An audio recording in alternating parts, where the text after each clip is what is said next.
Bonjour à tous, malheureusement on est bien obligé de l'admettre, c'est la fin du journal du dev. La fin du journal du dev parce qu'on va commencer 2 nouvelles séries, il est temps de se mettre aux choses sérieuses. Cette intro vous semble familière, c'est normal, c'est le genre d'intro dégueulasse qu'on retrouve partout sur YouTube, histoire d'attirer le chaland, et ensuite on désamorce avec une petite blague qui est pas très drôle, mais bon, comme vous êtes déjà dans la vidéo, ça fait le taf. Vous vous en doutez, du coup, on va parler un petit peu de YouTube, de mon petit bilan là-dessus, et de son format. Spoiler alerte, moi ça me plaît pas tellement. Et on va également faire le point, on va d'ailleurs commencer par ça, sur le prix des figurines. Après vraiment un an d'expérimentation sur notre petite boutique, il est temps de recalibrer un petit peu tout ça, et de voir ce qu'on peut mettre en place pour vraiment commencer les choses sérieuses. C'est parti!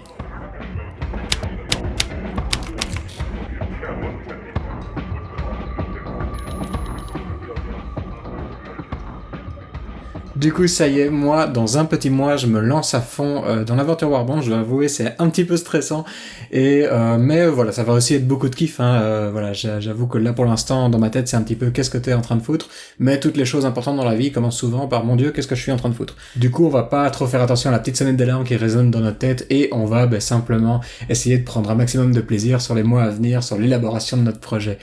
On va commencer directement pour mettre ça de côté par un petit recalibrage des prix de la boutique. Jusqu'à présent, je faisais tourner le projet dans mon autre société, de mon boulot de la vie de tous les jours, mais là maintenant je vais être en indépendant et puis je vais essayer de monter une petite société, ce qui veut dire qu'il y a plein de petites paperasses qui, au lieu d'être intégrées dans une grosse société, va être vraiment la charge de Warband. Du coup, ça veut dire qu'il y a des petits frais supplémentaires qui vont s'ajouter et que je vais pas pouvoir comme ça être au ras des pâquerettes, mais je vous rassure tout de suite, on va rester à un prix qui est en dessous de la plupart des producteurs de figues. On a envie de garder quelque chose qui soit vraiment accessible pour le joueur, mais on va ajouter un peu de réalisme quand même. Donc on va pas augmenter de beaucoup, mais ce qu'on va faire aussi, on va profiter pour uniformiser un peu nos prix. C'est une discussion que j'ai eue avec mon équipe interne qui m'a dit que le problème de la boutique, c'était que les prix fluctuaient un petit peu tout le temps, et c'était par exemple bizarre de voir l'analyste qui était plus cher qu'un cop. Et c'est là où je vois que moi je fonctionne peut-être un petit peu à l'envers. En réalité, l'analyste il est pas plus cher que le cop, c'est le cop qui est moins cher que l'analyste. C'est-à-dire que le prix idéal du cop aurait dû être plus haut, mais comme c'est une figurine comme le Shigoru et le Paria qui peuvent souvent être intéressantes en unité, en formation, je me dis que les joueurs auront peut-être envie d'en acheter 2 et donc j'ai baissé le prix. Mais en réalité, quand on arrive sur ma boutique, on voit pas les gens ne voient pas un cop moins cher, ils voient un analyste plus cher. Donc ça fait un petit peu bizarre et il faut que je me retourne un peu le cerveau pour me dire oui, les gens ne comprendront jamais que je fais en fait des prix, que je fais des promotions qui sont directement inclus dans le prix. C'est simplement pas comme ça que le cerveau humain fonctionne. Bon, c'est un petit peu dommage, mais c'est pas très grave. Ce qu'on va faire, c'est qu'on va uniformiser tous nos prix et on va arriver à un prix qui sera sans doute de 10,50 € pour n'importe quelle figurine individuelle de petite taille.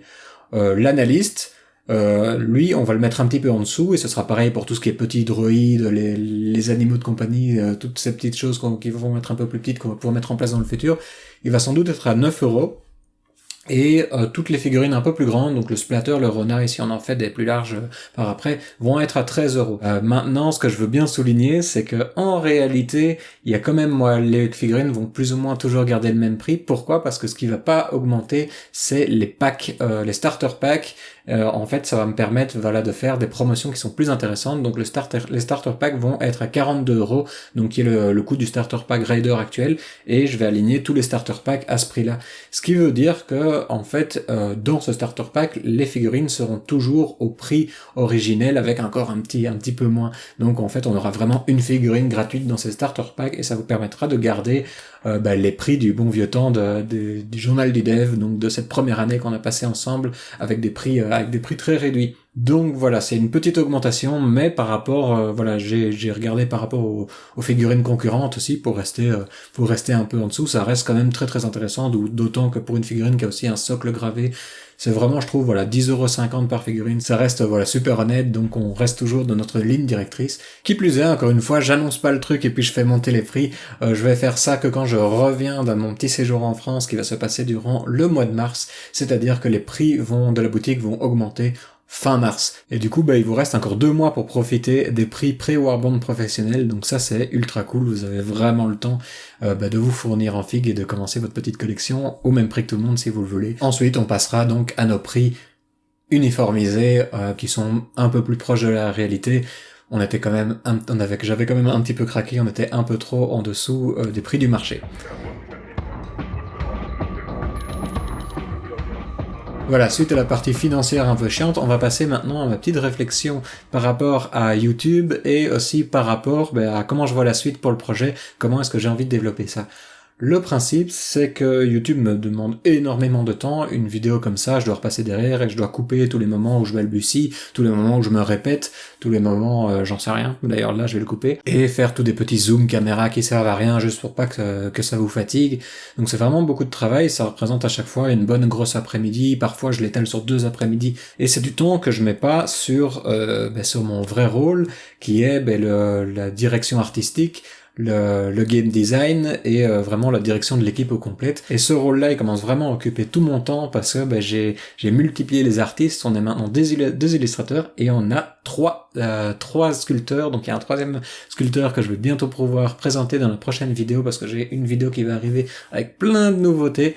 Et du coup, j'ai pas vraiment le temps de faire ce genre de vidéo. Et en plus important que tout, c'est vraiment pas ma passion. Parler comme ça devant la caméra, faire du montage, je suis pas spécialement à l'aise avec ça. Bon, après 1 an et demi, je commence à avoir des petits mécanismes, je commence à comprendre un peu le langage, mais c'est principalement du marketing, hein. Ce qu'on est en train de faire là, c'est de la communication, mais aussi comme on vend un produit, c'est du marketing, et je suis pas super à l'aise avec ça. C'est vraiment mon point faible, et moi, il y a toujours un truc pour, comme ça, des personnes avec qui je travaille. J'essaye jamais de prendre une personne et de renforcer son point faible en lui disant ouais t'es pas top là-dedans, essaye de t'améliorer. Ce que j'essaye de faire, c'est de prendre une personne pour son point fort et vraiment tout tabler là-dessus. Et je le fais pas avec moi, du coup c'est un petit peu con parce que moi, le marketing, la communication, c'est pas mon point fort du tout. Par contre, un communicant, j'ai pas encore trouvé une personne qui pourrait vraiment me seconder là-dedans, parce que c'est pas comme quand on commande c'est pas comme quand on commande un design ou une sculpture, je peux pas à la commission payer un communicant sur des vidéos. Ça demanderait, parce qu'on a besoin peut-être de 2 vidéos par semaine, donc ça demanderait un budget de dingue et on n'a pas de budget pour l'instant. Alors ce qui veut pas dire que j'ai pas déjà des petites pistes pour d'autres communicants. Je commence à voir avec d'autres chaînes YouTube. Vous voyez que je suis toujours avec je suis souvent en binôme ou avec plus de gens avec Fred du Culte du Dé, tout simplement parce que je m'entends très très bien avec lui, le courant passe super bien et voilà, c'est vraiment une belle personne. J'ai aussi Wallo Miniature qui m'a contacté et qui devrait prochainement faire peut-être une petite vidéo de présentation du jeu. Donc c'est chouette aussi d'avoir des gens, on voit que dans leur chaîne ils sont aussi ultra motivés et ils sont très axés autour du rapport de bataille, ce qui est quelque chose que j'aurais sans doute pas vraiment le temps de faire. Je vais avoir le temps de présenter des petits points de règle, mais faire tout un rapport de bataille, ça prend vraiment un temps de dingue. Donc c'est irréalisable pour moi. Mais du coup voilà, il y a des petites pistes qui commencent à se créer vers d'autres chaînes YouTube, mais c'est des choses qui vont aussi prendre du temps parce que notre projet il est encore tout petit, donc c'est pas réaliste pour ces personnes-là que Warband prenne beaucoup de place, hein. Une petite vidéo de la part de Wallo Miniature pour présenter le jeu, c'est ultra cool. De temps en temps, Fred il fait un petit peu le point sur là où on en est, et voilà, on va pas demander plus, c'est énorme. Et en attendant, moi ce que je vais faire de mon côté, c'est que je vais changer un petit peu le format, c'est-à-dire vous allez plus avoir le journal du dev comme ça qui me prend trop de temps et donc qui me permet pas de travailler sur du matos de jeu, qui me permet pas de travailler sur du game design. Et ce que je vais faire, c'est que je vais faire 2 formats. Il va y avoir le format des news. Donc là, un format de news qui va vraiment être là, c'est le côté un peu plus marketing qui se cache déjà un petit peu dans les vidéos et avec lequel moi je suis pas super à l'aise. Mais du coup, je vais vraiment faire un format très épuré où moi j'apparaîtrai sans doute même pas et où il y aura pas ma voix, où je vais vraiment juste présenter les nouvelles figurines, les nouveaux designs, peut-être avec une petite musique, des vidéos très très courtes. Voilà, simplement les news. Et si j'ai besoin d'annoncer quelque chose d'important ou d'un événement, je ferai aussi des news où je vais expliquer ce qui va se passer.